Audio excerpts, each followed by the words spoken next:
Welcome to S99 TV news. BRS party అనుబంధ social media handles నా మీద తప్పుడు ఆరోపణలు చేస్తూ కథనాలు ప్రచురించారు. అందుకే ఆ పార్టీ అధినేత కేసీఆర్ స్పందించాలని ఆయనకు నోటీసులు పంపించారు. కేంద్ర ప్రభుత్వం ఆదేశాలకు అనుగుణంగానే అంగన్వాడీ ఫోన్లు ఇచ్చాము. నేను అసెంబ్లీలో కేటీఆర్ ను టార్గెట్ చేసినందుకే నా మీద తప్పుడు ఆరోపణలు చేస్తున్నారు. అని కాదు, నా మీద చేసినటువంటి తప్పుడు ఆరోపణలు బీఆర్ఎస్ పార్టీ అఫీషియల్ హ్యాండిల్ నుంచి పోస్ట్ చేయడం జరిగింది అంగన్వాడీల విషయంలో. కాబట్టి అసలు ఆ టెండర్ థర్డ్ పార్టీ టీజీటీఎస్ ద్వారా నడిచింది, కేంద్ర ప్రభుత్వ నిబంధనలకు అనుగుణంగా నడిచింది. అవన్నీ కాకుండా తప్పుడు ఆరోపణలు ఒక పార్టీ హ్యాండిల్ చేసినప్పుడు దానికి బాధ్యులు పార్టీ అధినేతగా కేసీఆర్ గారు ఉన్నారు. కాబట్టి వారు జవాబు చెప్పాలనే ఉద్దేశం తప్ప వారిని పర్సనల్ గా టార్గెట్ చేయాల్సిన అవసరం లేదు. వారి గురించి నేను ఎప్పుడు చిల్లరగా కూడా మాట్లాడలేదు. సైడ్ మీటింగ్ పబ్లిక్ 38,000 మంది అంగన్వాడీలకు సంబంధించినటువంటి ఫోన్లు మీటింగ్లు పెట్టి ఇస్తున్నాం. వాళ్ళ ఎమ్మెల్యేలు కూడా కరీంనగర్ లాంటి చోట్ల పాల్గొని వాళ్ళు కూడా పంచడం జరిగింది. నీకేమైనా డౌట్స్ ఉంటే నువ్వు నివృత్తి చేసుకో, కానీ బట్టగాల్సి మీదేస్తాం మీరు తుడుచుకోండి అంటే తప్పు.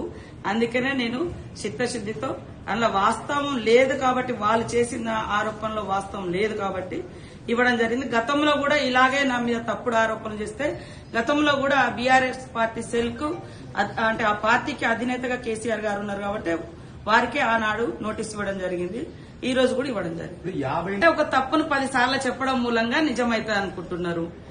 44,42,00,000 టెండరు. అది టీజీటీఎస్ కు టెక్నికల్ గా సెల్ ఫోన్ ఏముండాలి ఎట్లుండాలనేది వాళ్ళు చూసుకొని దానికి ఒక ఎక్స్పర్ట్ కమిటీ ఉంది, 5 మెన్ కమిటీ ఉంది. ఆ కమిటీ చేసినటువంటి సెలక్షన్ ప్రకారమే ఆ టెండర్ ప్రాసెస్ జరిగింది. అక్కడ సీతక్క కూర్చోలే, సీతక్క సెలక్షన్ చేయలే. కాబట్టి సీతక్క ఇవాళ మీరు చూడండి, అసెంబ్లీలో కేటీఆర్ గారిని నువ్వు తప్పు మాట్లాడుతున్నావు అన్న 3 గంటల నుంచి నా మీద ఈ ఆరోపణలు స్టార్ట్ చేశారు. ఆ తర్వాత బయటకు మళ్ళీ అదే అంటే మేము ఆల్రెడీ చెప్పడం జరిగింది. అది 55 కోట్లు కాదు, 44 కోట్లు మాకు కేంద్ర ప్రభుత్వం ఇచ్చింది. 11,800 రూపాయల లోపు 4G to 5 వరకు మీరు కొనుక్కోవచ్చు అని. స్పెసిఫికేషన్స్ కూడా చాలా అంగన్వాడీలో వేరే ఉంటాయి, మనం కొనే మామూలు ఫోన్ లాగా ఉండదు. దాంట్లో అక్కడ పిల్లల గ్రోత్, వెయిట్ ఇవన్నీ కూడా చూసేది ఉంటుంది. కాబట్టి వాళ్ళు ఇచ్చిన గైడ్ లైన్స్ ప్రకారం కొనడం జరిగింది. కానీ వాళ్ళు 14,500 కొన్నారని ఒకసారి, 54,000 ఒకసారి, ఇట్లా తప్పుడు ప్రచారం చేసి ఏం సాధిస్తారు?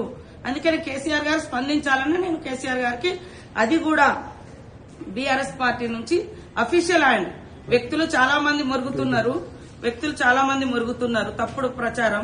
కేవలం నేను అసెంబ్లీలో గట్టిగా మాట్లాడినా, నిలదీసిన, మరి వాస్తవాలతో ప్రజెంటేషన్ చేసిన అనేక సబ్జెక్టుల మీద, కాబట్టి నన్ను టార్గెట్ చేశారు.